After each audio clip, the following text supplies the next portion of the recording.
What's happening? Episode 2, Wagon Pullers.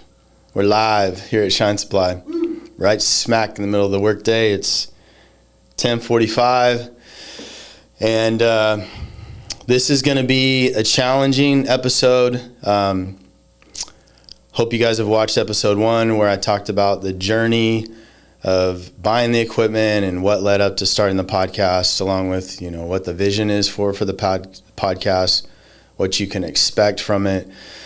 And I really sat with where I want to go with episode 2. Part of me definitely wanted to jump to bringing a guest in. Kind of lightens the nerves and breaks up the space. But as I sat with this for the last couple of weeks, what to talk about on episode 2, I really felt in my heart that I need to let you guys into my story. Where I've came from, some of the significant failures that I've had, with the intent to lay a foundation with you guys as the audience, to have a window and have a full perspective on who's talking to you.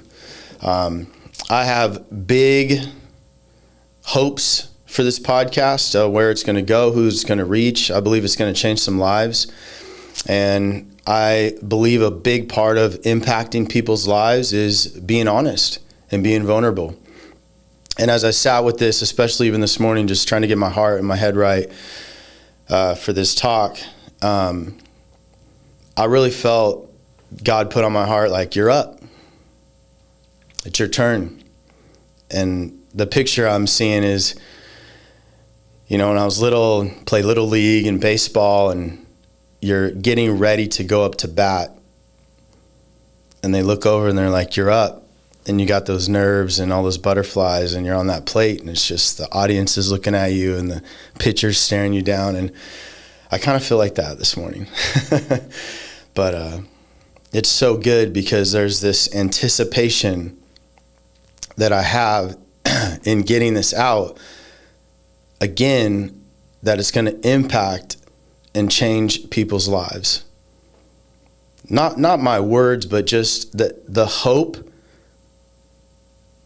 that this could give you, that I believe it will give you, to not quit. That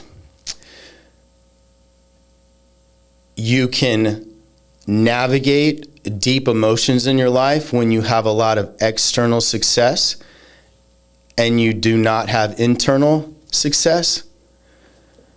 And the shame that comes with that, and the confusion that can cause you mentally. I have a hope to bring you guys into this conversation and hopefully empower you in some of those thought processes and those mindsets that some of you might have. Because that was my life.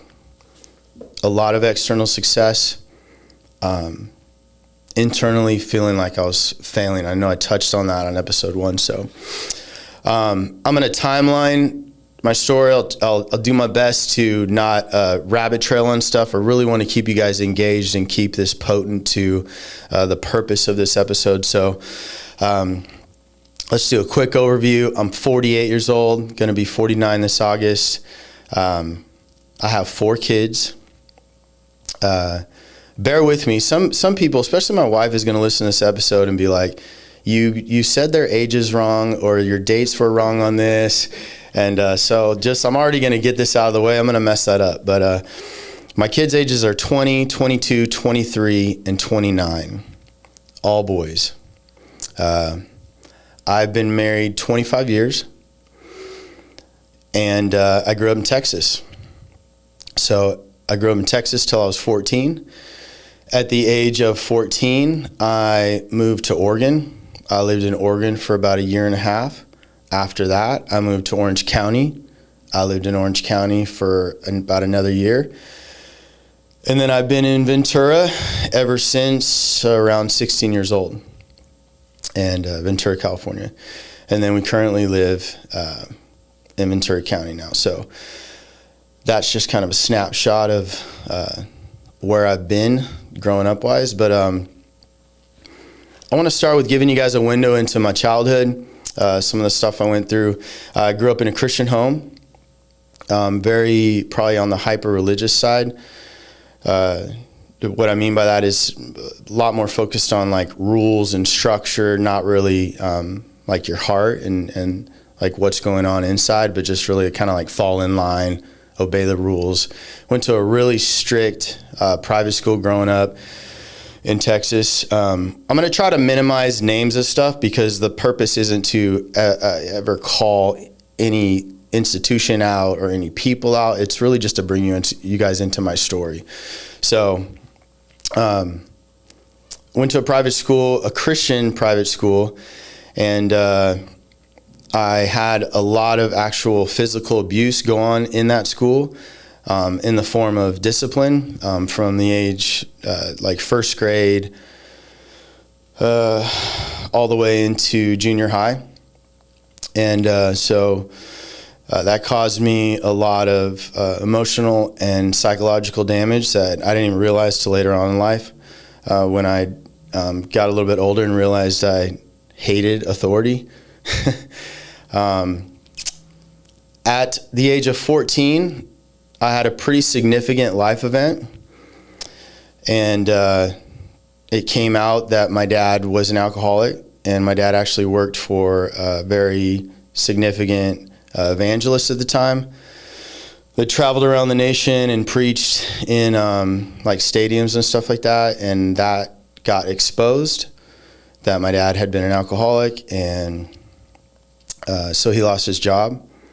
And I was a freshman in high school at that time in Texas, and our world collapsed at 14 because of that. There was so much around that, which I'm not going to get into, but I'm sure some of you guys that have been through some stuff like that, where you think a person is one thing and then your whole world gets flipped upside down, and you realize, you know, what you thought was truth isn't. Especially at a critical age of 14, man, it just threw me into a spiral. So again, he lost his job, and we had to move to Oregon. So our family moved to Oregon. At that time, I had an older sister that's 2 years older than me. My younger sister wasn't born yet. So it was at that time that, and again, I want to bring you guys, I'm going to try to give this overall snapshot of just kind of how I grew up. And I know as we get into more episodes of this, and even when I have guests in, I think we'll dive deeper into certain topics and stuff like that. So if it feels like I'm kind of jumping past stuff, my intention with this is to just give you guys this overview, along with kind of highlighting some significant moments that really defined my life and steered me in a bad direction. So this was really one of the more significant moments at 14 that steered me down a really bad road. So we moved to Oregon. I was super angry, hurt, confused, lost. Because of my dad's alcoholism, it made sense that he was always really emotionally absent and not available for me growing up, which led to a lot of issues inside of me, again, that I didn't realize till later, and I got my adult life. So when we moved to Oregon, it wasn't a season where active repair was happening from that incident of him getting caught. The pattern continued, and all the dysfunction that revolves around those kind of patterns continued, which I chose to deal with my pain and my feelings. Well, at the time, I didn't think I was choosing this. It's just, you know, especially when you're young and you have negative emotions that are overwhelming you, all you want is relief. So I went to drugs and alcohol, having sex, just anything I could do to numb that pain. Got a group of friends that were a little more on the violent side. I grew up in the 90s. We started fist fighting, and just anything to be accepted, because I had a sense of loss with my family. Didn't really have a tight bond already with my family, so that just kind of like nailed the coffin. So it just drove me to find significance and acceptance with friends, with girls, with my bros. Between 14 and 15, in 1 year, I did pretty significant damage up in Oregon. Tried to assault one of my teachers.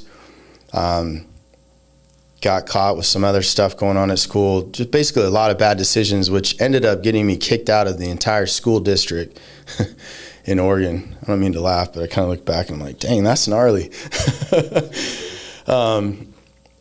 So being that we lived in kind of a rural area, if I'm saying that right, we lived in Dallas, Oregon.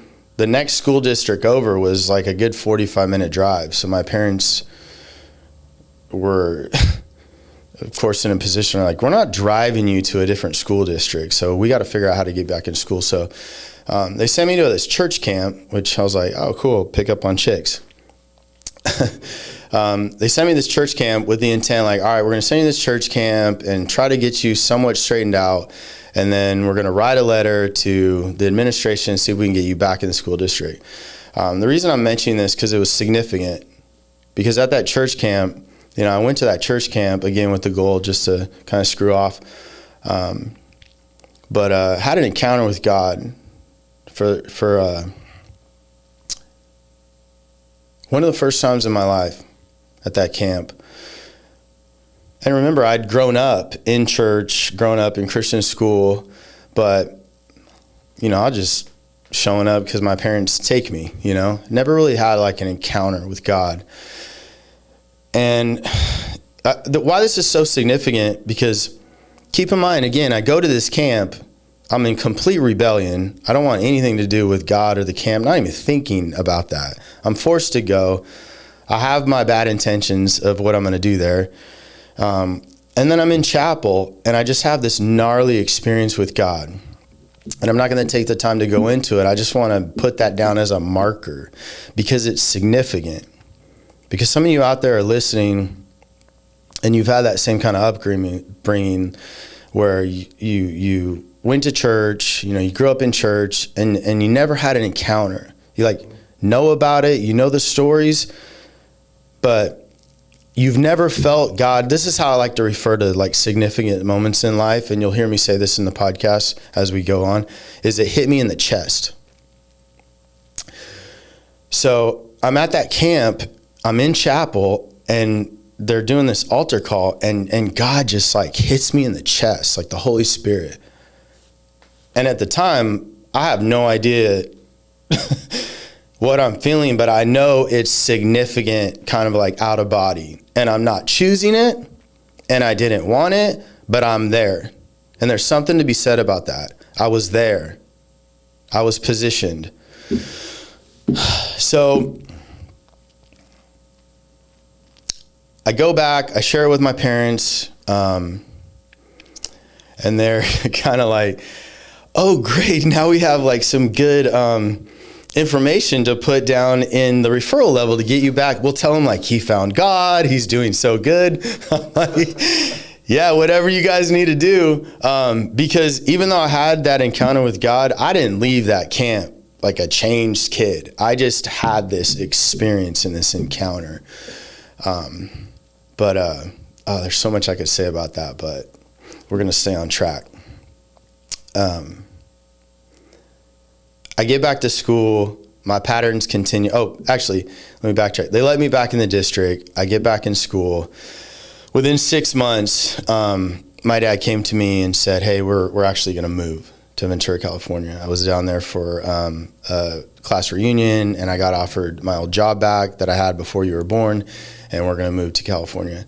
At that time, I was dating a girl that I had lost my virginity to, so I was totally wrapped up with her, along with total trauma bond from the stuff that happened in Texas with my family, and she was like my world, to the point where I had actually had a suicide attempt at one period in Oregon where I overdosed on pills, and I had to get rushed to the hospital, and they pumped my stomach, and then I got put on anytime you have a suicide attempt, especially as an adolescent, they put you on a court-ordered therapy. It was an absolute joke. I hated it. But that's how wrapped up I was in this relationship. And my suicide attempt was basically because one time she tried to break up with me. So it just gives you guys a window into just how screwed up I was. So when my dad comes and says, hey, we're moving to California, I was just beside myself because my whole world revolved around this girl.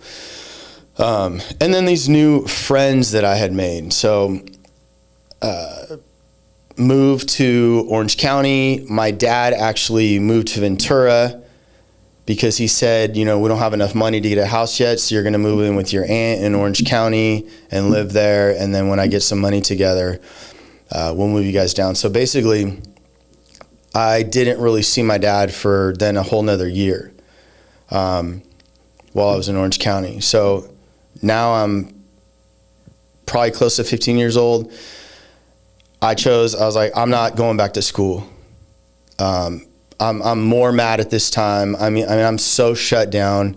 So I'm like, I'm not going back to school. I'm going to start working. So I got a job at GT Bikes in Huntington Beach. And I basically worked, and this is going to make some of you laugh that are in your 40s. I basically worked to pay my phone bill.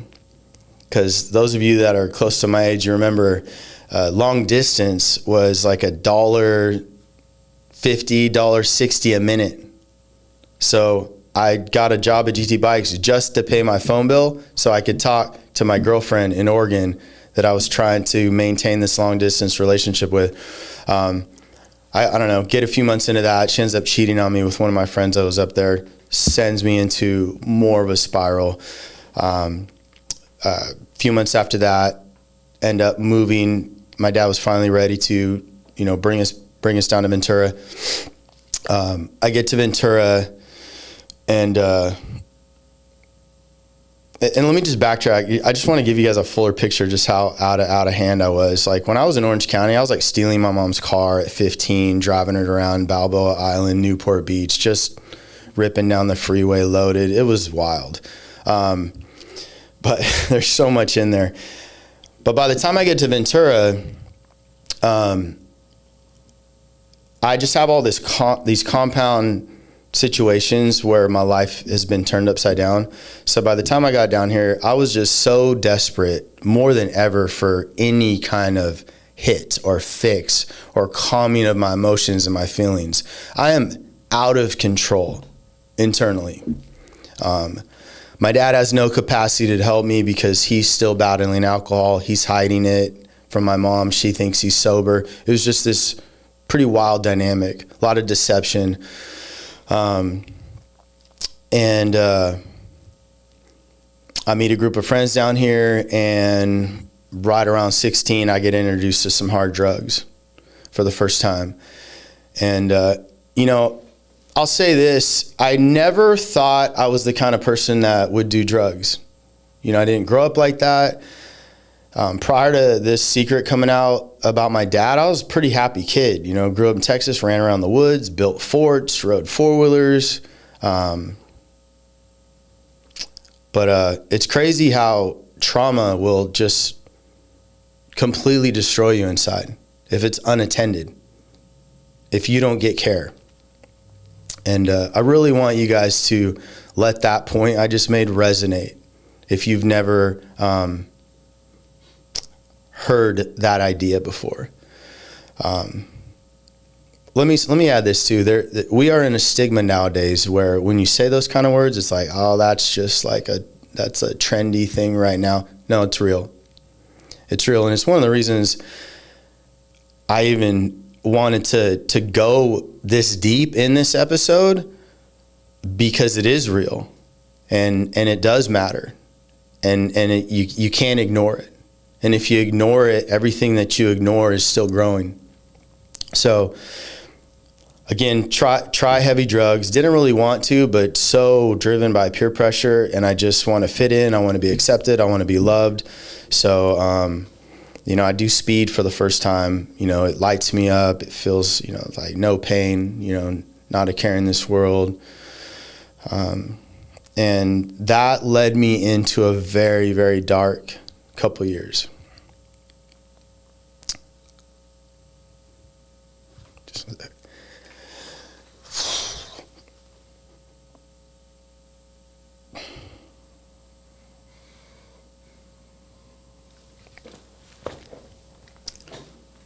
Hand me that water real quick, Matt.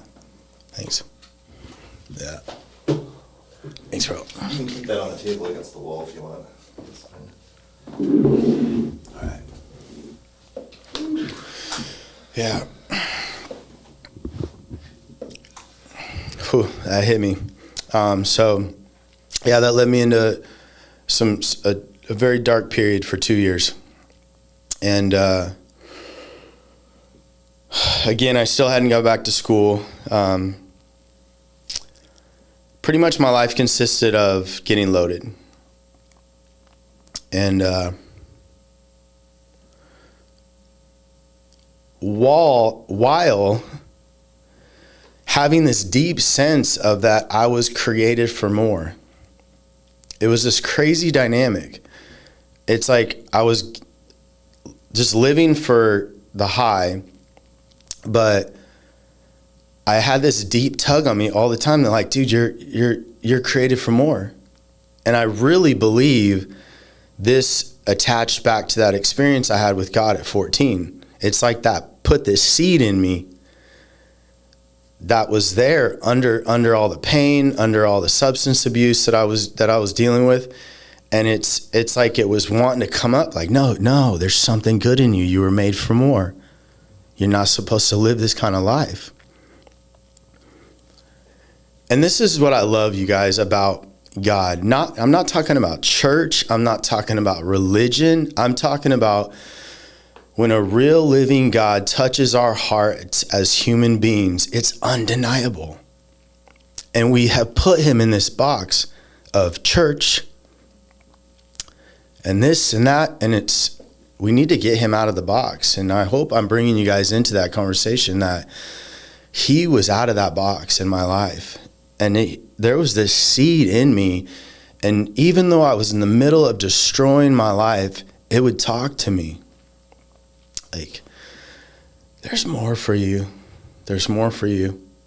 And that season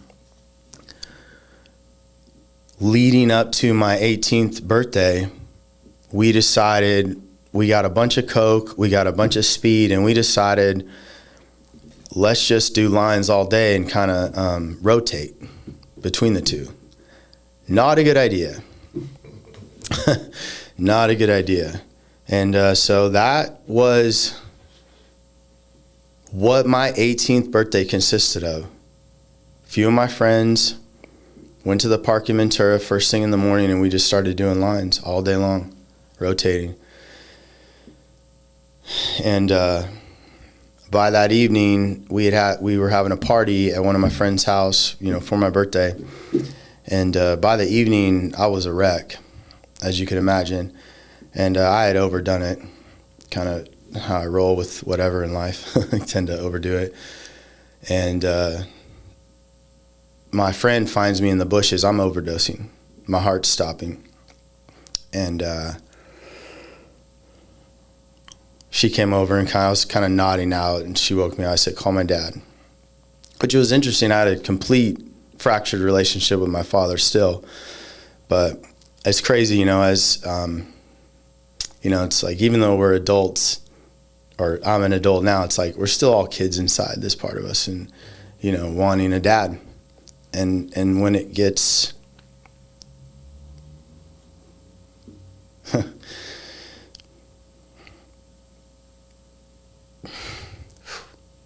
when it gets dark, that's who you think about. And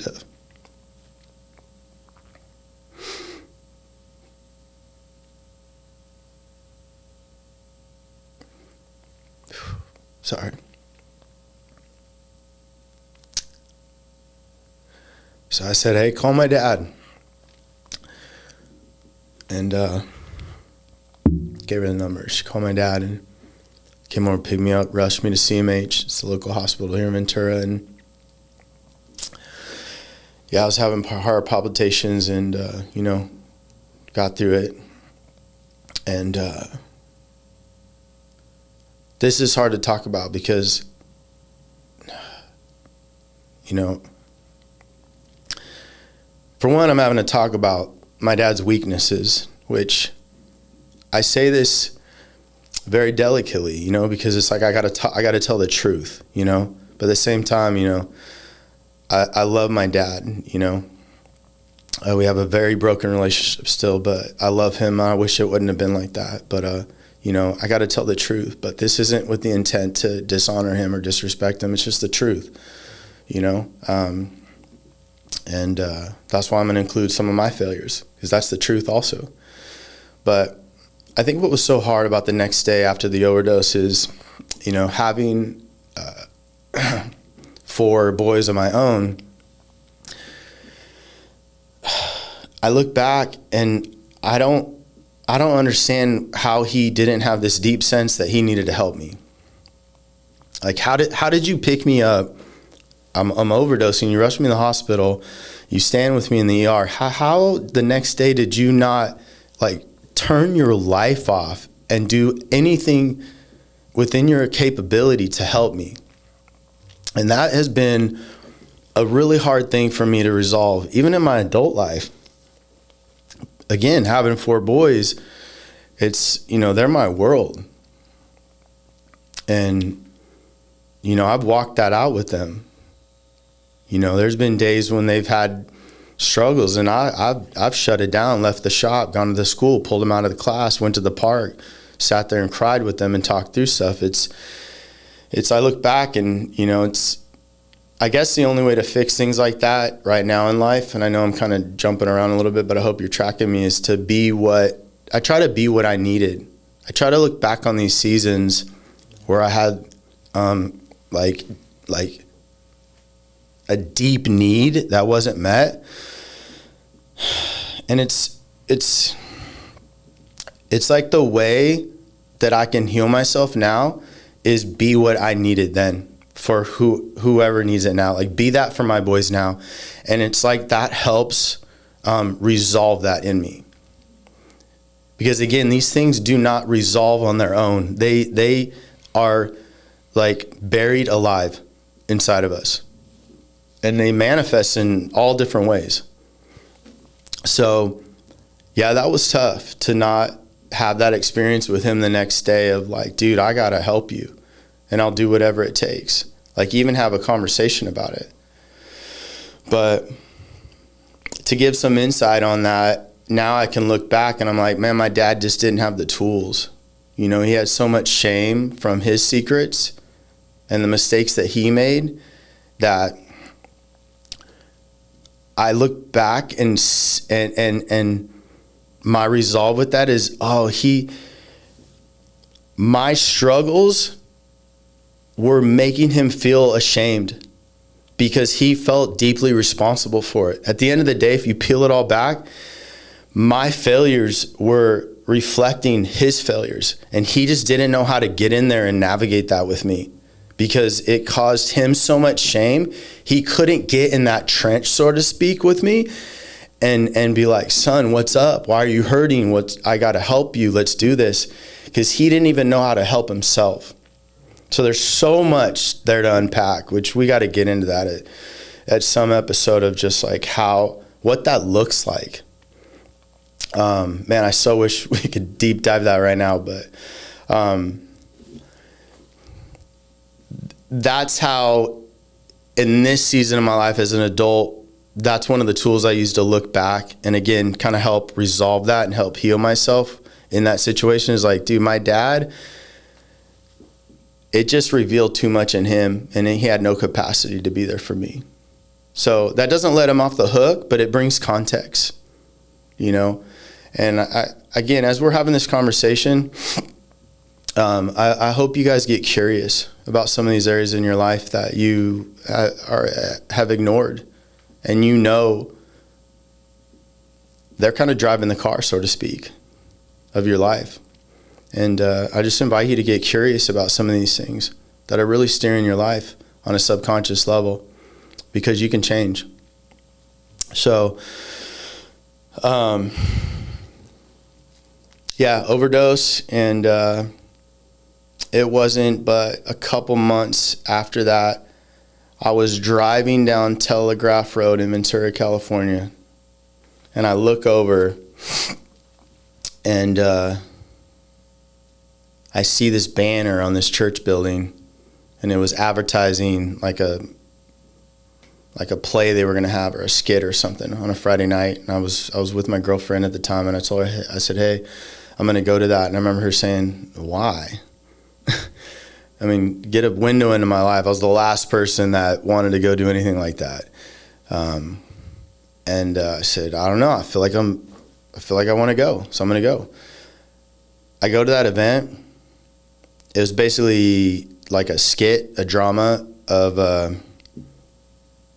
pretty much the story of Jesus. Like they were acting it out, like how he died on the cross, and very basic. Something I had heard my whole life growing up, but this time I sit there and I cry the entire time. And my girlfriend is like, okay. And it's wild, to think, you look at, it's crazy how in life you can go through the same experience and one person has this takeaway and the other person has a completely different takeaway. I mean, I almost feel like that's how this podcast is going to be. Like, some people are going to be like, that was way too much. And then some people are going to be like, that's exactly what I needed to hear. So I'm willing for those people to say, yeah, that wasn't for me, and that was way too much. Because that's the only way that you can do life, is you got to be willing to do that. So that was one of these moments where she was looking at me like, you're crazy.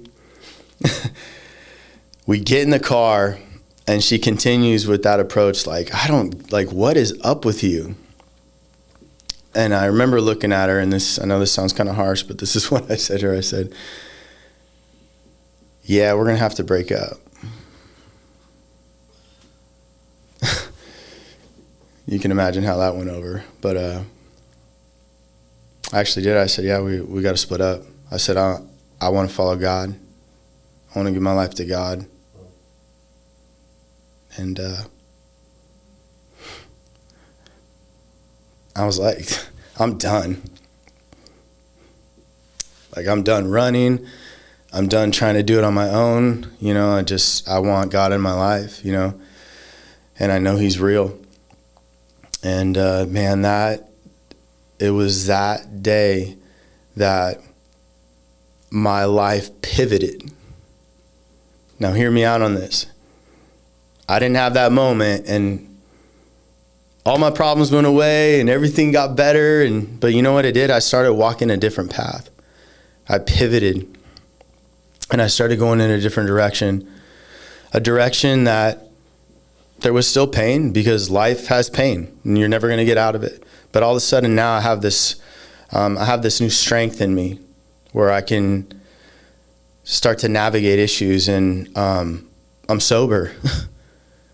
I wouldn't say that I was by any means emotionally healthy or anything, but now I have a footing, like, all right, I'm sober, I can do this. And got involved with the youth group, got involved with the church, and again, there's a lot in between that, but what I want to leave you guys with in that season was, it was just a very significant pivot in a different direction, and God really started working in my heart, and I felt him and I experienced him. And it was within 6 months of giving my life back to God, or I don't even want to say back to God. It's like I gave my life to God, I felt like, for the first time, even though I had grown up in church. It was like, I believe you're real. Like, church set aside, all this set aside, God, you're real, and I know you want to work in my life, and I want to follow you. And it was within 6 months that I started Stevens Detailing, which is my mobile detailing business that I had, that is actually turned into it's still Stevens Detailing, but it's turned into shop only, and it's in this building that I'm sitting in. It's about a 15,000 square foot building. It's in the one section of this building. But I've had that business, next year will be 30 years. So, crazy.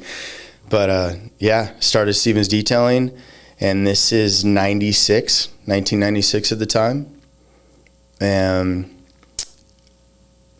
there was the cell phones. They were the big brick Motorola's. And that was about $2 a minute. So you only used it if you really had to. So I mainly used quarters and a payphone and a map, like a Thomas guide. There was no, wild. And I just started door knocking. Hey, can I wash your car? I'd go into salons. I'd go into real estate offices. I would go anywhere. I would actually post up at Target, which is a block from this shop right now, on Saturdays, and I would ask people if I could wash their car when they went into Target and shopped. And I was obsessed with detailing.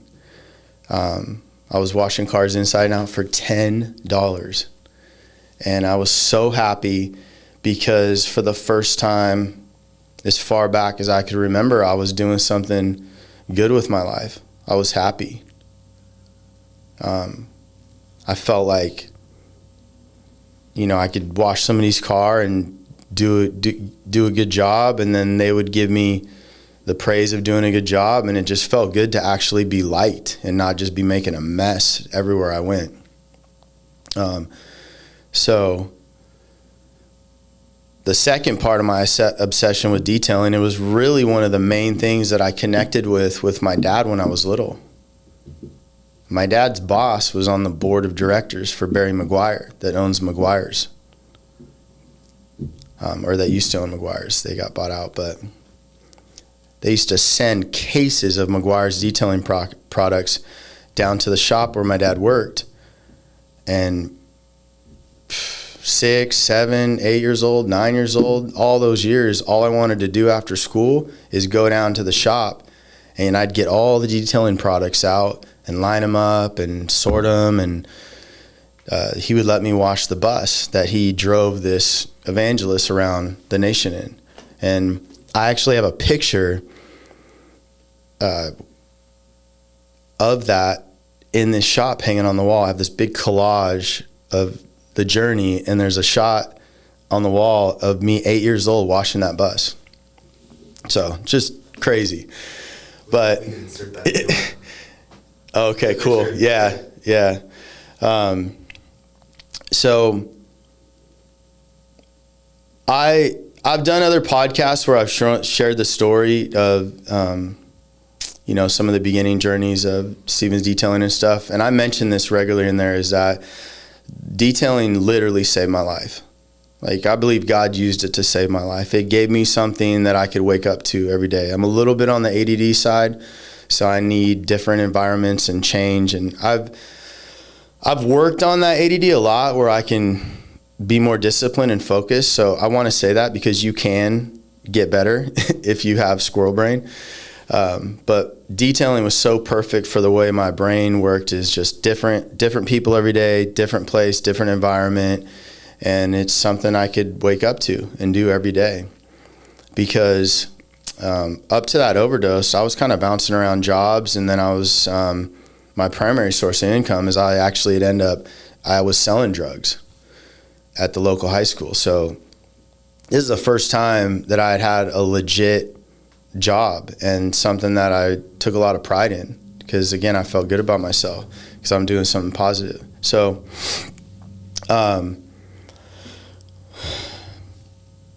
that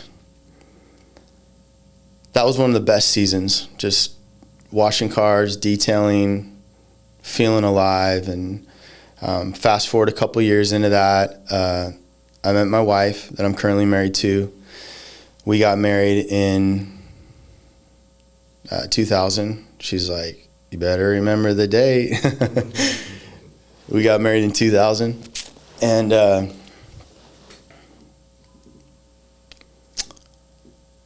that's when a lot of challenges started, which I don't think I'm going to take this episode to go into a lot of those. I want to try right now to pull out some of the highlights that I can leave you guys with.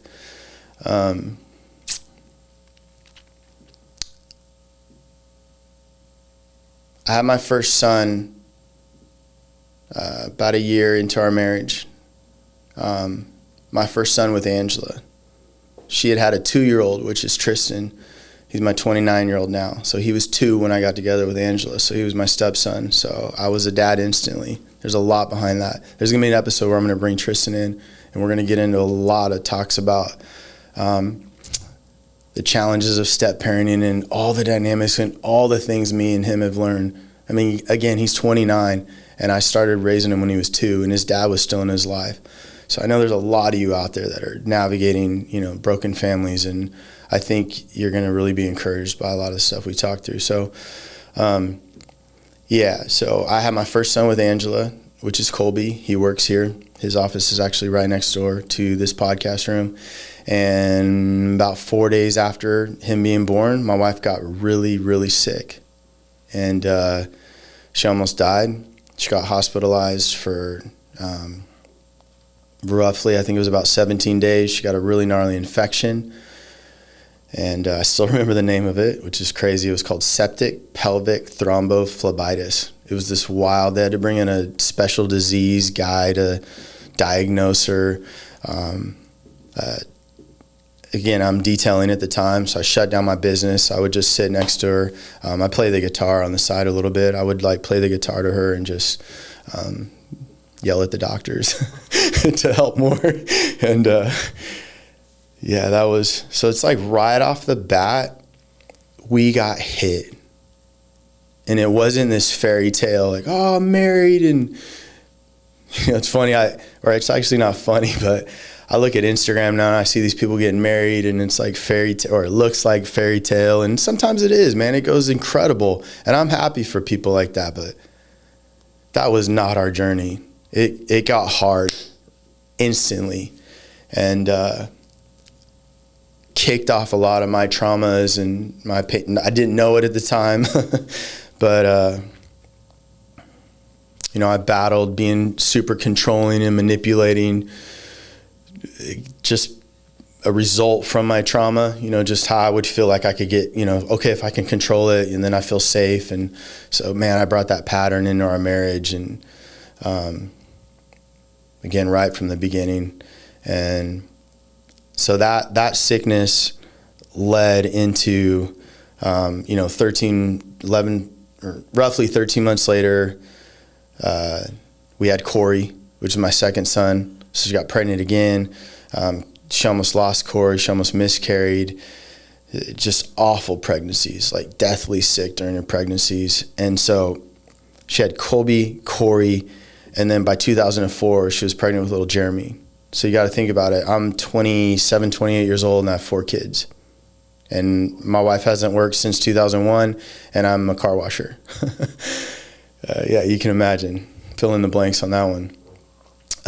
So that led it, our first 10 years of marriage, Angela was sick. She was battling a lot of depression. She was battling, my issues, which I'm going to sit with her when the time's right. We're going to bring you guys into a lot of stuff that is going to be good. But it just was rough the first 10 years. And sickness-wise, illness. So, a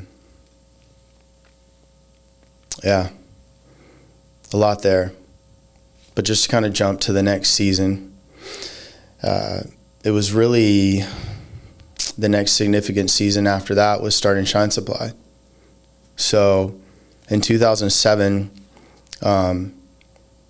Angela was helping me do my books a little bit at the time, and for Steven's Detailing. And I remember we were sitting in the back office at my house. I had this little home office, and we had this piece of paper out, and we were strategizing on ways to make more money because we were so broke. And we wrote down, and before I say this, that this piece of paper that we wrote on is right there hanging on the wall. No way. Wow. And it said new business. And then under that it said Shine Supplies with an IES. And we were just kind of brain dumping, strategizing, And the way that came about is I told her, I said, hey, I have this friend at Meguiars, he's a trainer, and he said that I should sell detailing products. But I felt like I was a horrible salesman. It was actually the part of the job I hated the most was talking about price. I just wanted to do the work. I would just get so uncomfortable with the price part of it. And so I had told this trainer that, like, that's cool. You know, it's flattering that you think I could sell detailing products, but I suck as a salesman. And he said, well, from your perspective, he's like, but you believe in what you talk about.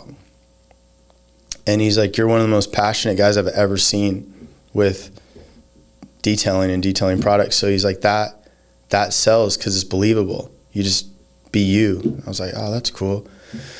Never thought of it like that. So that led to this brain dump session with Angela talking about, all right, more ways. I said, well, maybe I could start a detailing supply company.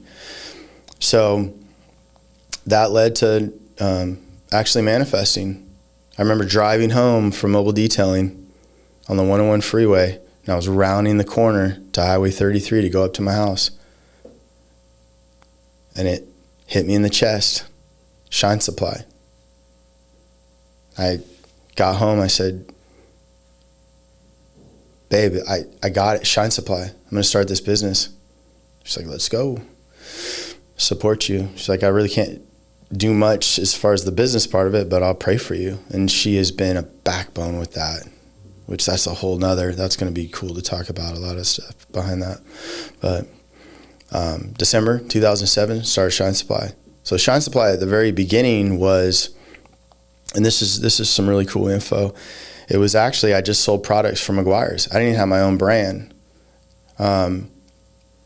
This trainer at Meguiars, the one that had given me that encouragement to be a supplier for them, he had connected me with their national sales director at the time to get signed up with them. And initially they came back with, hey, it's an $80,000 buy-in to become a distributor. And I was like, okay, well, thank you. I think I have $80 in savings. Relay that information back to this trainer. He said, let me make a phone call. He made a phone call. I got another call after that and said, I don't know what you have significant with this guy, but he basically vouched for you and put his name on you to sign you up at no cost. So this is one of the largest detailing brands that have ever been. We keep tight framework on our rules here. They're even more so, have no reason to bend the rules. And he said, to his knowledge, it had never been done. So they signed me up, and I started selling Meguiars products through avenues like local car shows. I'd go down to Pomona Swap Meet, which is in Southern California. I would try to hustle products there. I had bought a trailer. I had built it out, put some like racks in it, and I'd hook it up to my mobile rig. And when I'd go around and do detailing, I'd try to sling some products out of the back. I would go to local car washes. It was just straight boots on the ground. And people were really intrigued by the passion and the approach that I had. But a lot of people at these car shows already had Meguiars products. So I was leaving these car shows with literally $20 profit. Okay. Now keep in mind, I have 4 kids. Why? That doesn't work. I get these accounts in Bakersfield, California with these car washes for Meguiars. And it was literally the break I needed, or I might have had to quit. Not because I wanted to, but like it was just, we were just so broke. I knew I was probably heading into bankruptcy from starting this business because I was buying my products to sell on credit cards. And it is like the old saying, those of you who have heard it, you robbing Peter to pay Paul. And plus, if any of you remember 2008, the economy was tanked. So my detailing had fell off. Things were spiraling in a bad direction. These accounts in Bakersfield that I got to distribute Meguiars products pretty much saved me and kept Shine Supply going. So I would go up to Bakersfield in this little motorhome I had. I would take products. I would do trainings for all these car washers, and I would have a translator. It was hilarious. And I would do these trainings with a translator, and I set up all these stores from scratch with Meguiars detail centers. It was a crazy amount of hard work. It's about 2 hours from my house. So I'd go up there, I'd stay the night, sleep in this little Class C motorhome we had. And it was wild. Like, but that season was, again, it kept Shine Supply going. So it was a couple years into selling Meguiars that I decided I need to have my own brand. I need to put my own approach to these products so that I can go back to these same car shows and actually have something that is unique. Long story short, get hooked up with a blending company, get my own brand started, get my own line going, get a couple products going, go back to these same car shows, still making no money, still broke. By this time, I'm starting the process of filing bankruptcy. And this season ties in the whole Wagon Puller story, because it was in this season that I had that yellow wagon that's hanging in the shop that we talked about in episode 1, and my products to sell would get dropped off in my driveway, like I mentioned in episode 1, and we were pulling that wagon down the driveway back and forth. And that's where, I hope that this brings like a fuller picture into why is this called Wagon Pullers, because it's in that season of life that if I would have quit, I wouldn't be sitting here. And so many good things wouldn't have come about. So that was literally the 6 years of pulling that yellow wagon down the driveway, and ended up going through bankruptcy. But as I started bankruptcy, which was right around 2011, Instagram started. So this is super significant. So I'm going into bankruptcy, but I'm still holding on, like with my faith. I'm believing this is going to work. I have so much hope, which was incredible to have that much hope in what you're doing, even though everything in front of you is telling you the opposite. It's telling you you're failing. But inside, I have this deep hope of like, nah, this is going to work. How? I don't know, but it's going to work.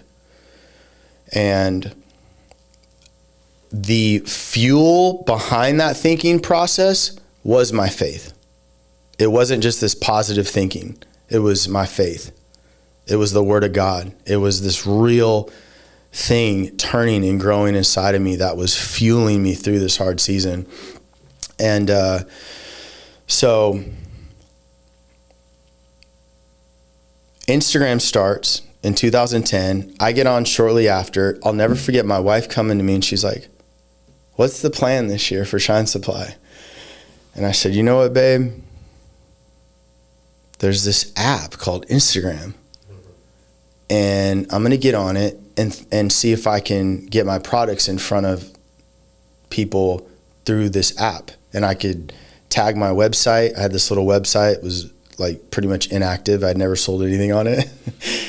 I said, I can tag my website and I'm going to see her. And she's like, "Isn't that like something for the kids to be on?" Not that she wanted them on it, but it was just basically, it was kind of a kid app, It was like the next thing after MySpace, for those of you that remember that. So I get on Instagram, and what I do is I did a detail.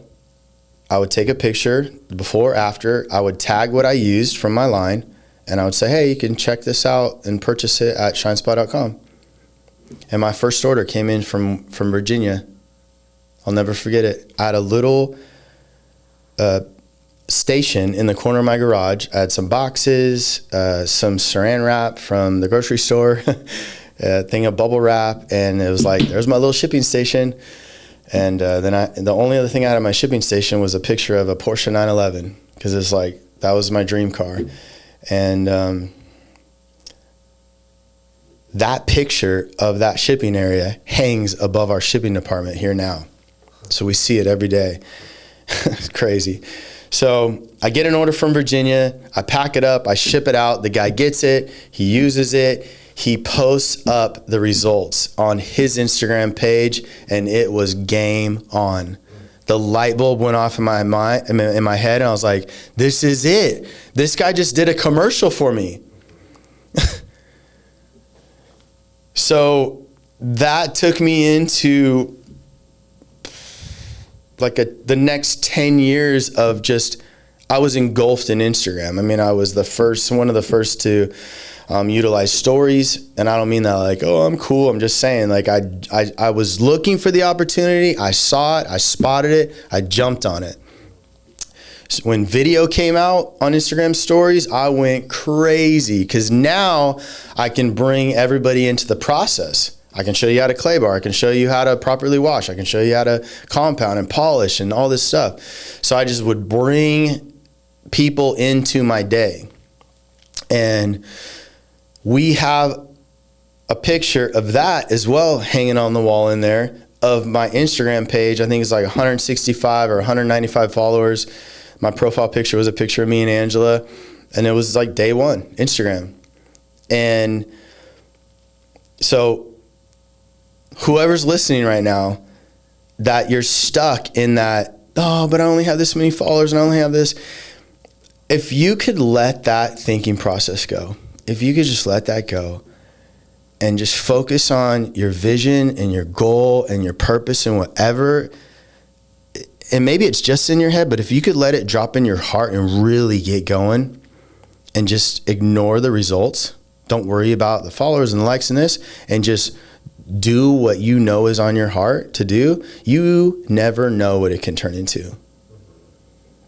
And that is probably most people's barrier nowadays. And I'm not trying to go too far with this topic, but it's like we want to go from that to this. And that's another thing I have hopes of with this podcast, is to bring you guys into the journey and let you know it's about the journey, because all these steps helped build me into who I am today and who I still want to become. I wouldn't have the character that I have now if I hadn't walked through all those hardships, navigated all that disappointment, navigated all the years where you literally feel like you're wasting your time, but something in you won't let you quit. That's the goal. It's the journey. So I just went on this incredible journey with Instagram, and I used that platform to grow this business. And we're just shy this year of an 8-figure business from nothing. No ad spend, no outside investors, bankruptcy, straight built from the dirt. And I say that in all humility, really just to bring you guys into context. That's all I want to do. And I commit, like, I will never be that guy that tries to put out a message that the goal is stuff or numbers or bank accounts. No, the goal is all these things we're going to get into in this podcast. The goal is that I'm going to be able to sit here with my wife when the time's right in an episode, and you're going to see what's happening in our marriage. That's the goal. Like, you're going to be able to see me sit here across with my boys. Colby, that's worked for me for years, that has watched me fail, watched me do all kinds of things wrong. You're going to be able to watch me sit here with these people that are still with me. That's the goal. That's the goal. And if you've lost all that, I'm hoping that you can rediscover yourself and heal and understand that God is the God of second chances, and that He will bring you into something new if you're willing. That's the goal. So sometimes it's hard to like bring myself back in from those comments to back to the timeline. But a couple more things I want to highlight as we wrap this up is the downside during that season is that I got a lot of attention that I wasn't ready for. I got a lot of eyes on me, and I wasn't ready for it. I was still very broken, very insecure. And that attention, it exposes that. And gosh, it's so challenging to try to navigate when your life is kind of taking off in a positive way. Let's just say even in the area of business and things are clicking and rolling, and you know it's going faster than what you're capable of sustaining in your inner man. And that's what leads us to drinking or anything that can just kind of numb that out so that we can keep going. So this is a tough one to bring you guys into, but before I say this, I was sitting this morning and just kind of meditating and praying and just getting my mind and my heart right to do this with you guys today. And I had in my heart, hey, you're up, Jeremy. You're up. It's your turn. And you need to really share like some of the hard things, which no secret is risky, but I don't want to be known for just the obvious of what a lot of you know me for. I want to be known and I want to be seen, because that's where the impact really happens. Is the impact's going to happen when you're going to truly know my story, and you're going to be able to connect that with like, oh my gosh, like, but he's thriving now and he's making it, and it didn't fall apart, because it doesn't have to fall apart. Like, even though you make a mistake, it doesn't have to fall apart. Like, you can rebuild yourself. Like, you can live a life where your inside success matches your external success. It's possible. And I want to bring you guys into that. And the only way I can do that is to go first. Meaning I'm up. It's my turn to share. One more thing I want to say about that before I get into this is, as a believer, I've always looked to the scriptures from Bible stories, and many of you have that are Christians or believers, or even that aren't. You're like, yeah, I heard that in Sunday school. One of the most popular one is David and Goliath. Like, David fought the giant. He's this little guy, and he killed this big giant with a little slingshot because God was with him. And then he turned into one of the greatest kings to ever live. And he had this massive failure where he slept with another man's wife and then tried to cover it up by killing the husband. And God still restored him. And he's known to this day, he's referred to by God himself as a man after God's heart. And we tell this story, and it's inspirational, and we hear it, and it's like, yeah, like, I'm going to go conquer my Goliath. And it was like this morning's like, you're going to tell him you're David and Goliath. All right. And I believe this is what the world needs more of, is what's your story? Like, what's your David and Goliath? Like, yeah, let's talk about the actual David and Goliath and that story. It's amazing. But what's our story right now that can be shared from tragedy to triumph with the intent to empower and give people hope, real hope? So in saying that, in 2017, I had pretty much come to the end of myself. I had a moral failure with something, and by 2018, it was eating me alive, and I was ready to kill myself.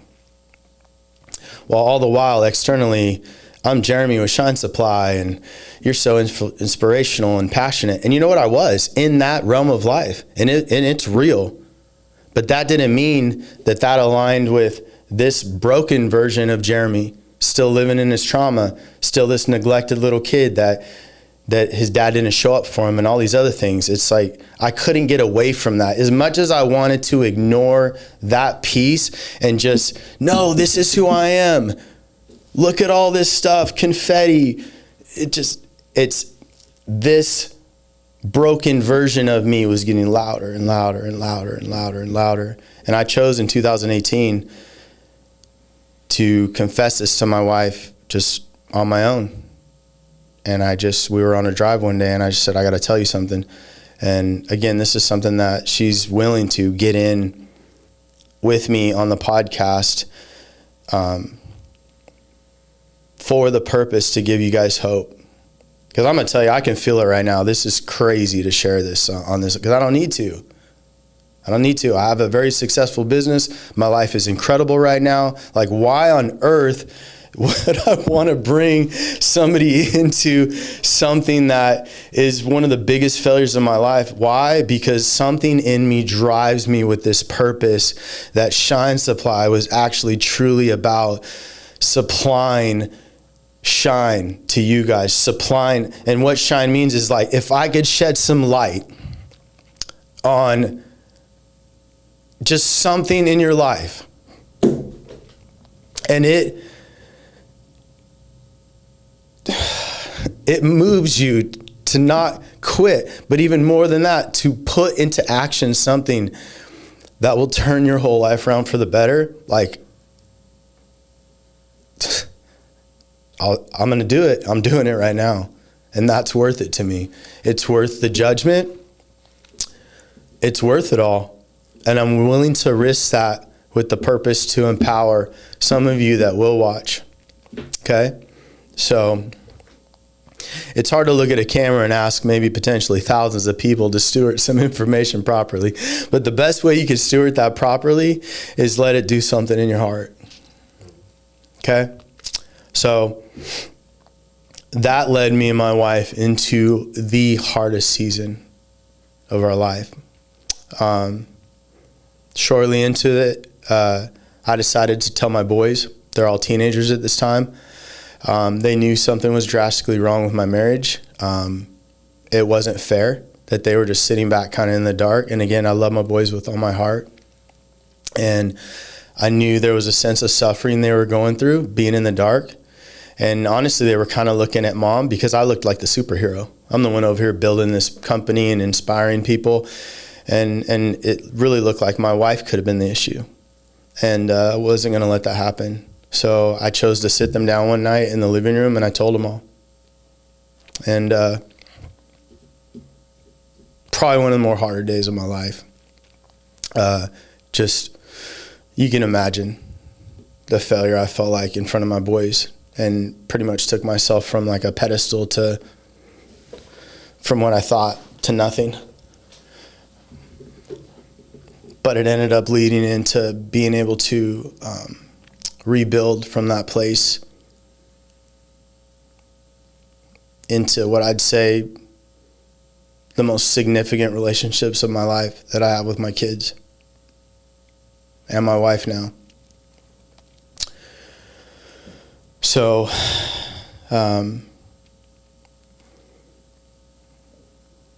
let's wrap it up. We end on a lighter note.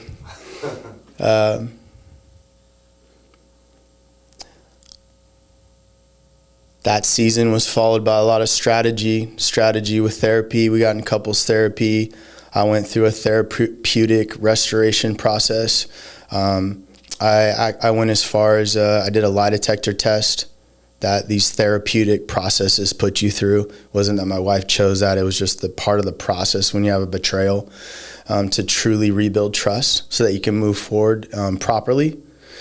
And yeah, it was like the movies, all hooked up and lie detector test. And it was based off like a full disclosure pretty much your whole life. Like, because, they're like, I want to know everything.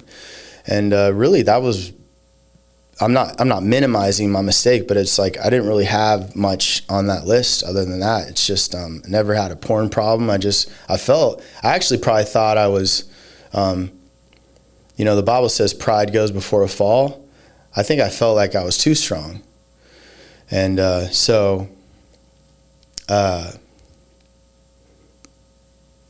yeah, that lie detector test was based off on all that, passed it, and it was probably a 3-year process of therapy, and it probably could have been shorter, but I was so stubborn because what my moral failure was, I kind of minimized it because of what it was, which was my own fault, and I drug out this therapeutic process just because I was being so stubborn.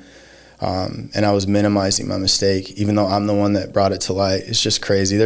I'm looking forward to when we can get into like break that down and get into some of the stuff behind that. But 2022, my wife was burnt out from the process. I was exhausted from the process. I was still being just stubborn. I had a major issue with just being able to connect with my wife and being emotional. And she was just hitting that wall with me. That led to, actually, again, I mentioned this in episode 1. I moved out of my house in 2022. Not with the goal to get divorced or get separated, but I moved out of my house because the best way I could describe it is, I was like, I need to freaking wake something up inside of me. Like, it's like I couldn't even feel anymore. So I was like, if I move out and put myself in a very painful, like, living situation, maybe it'll wake something up in me to really surrender and just really get involved in this process of like rebuilding my inner man and getting healthy so that I can have a good marriage and have a good relationship even with myself. So I moved out for a couple months. I actually moved out in this little 400 square foot little shack in Ventura, which was so painful to my ego, but I chose it with this intent. You know, here I have a house in Ventura and some investment houses. It's like, and I'm living in this 400 square foot shack because I just want my heart to wake up. And it woke up. It woke up in that season. And I ended up moving back in.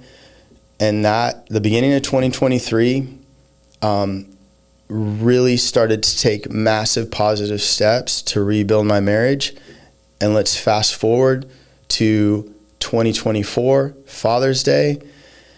There was this lingering issue that I really feel was tethering me to all my pain, and it was alcohol.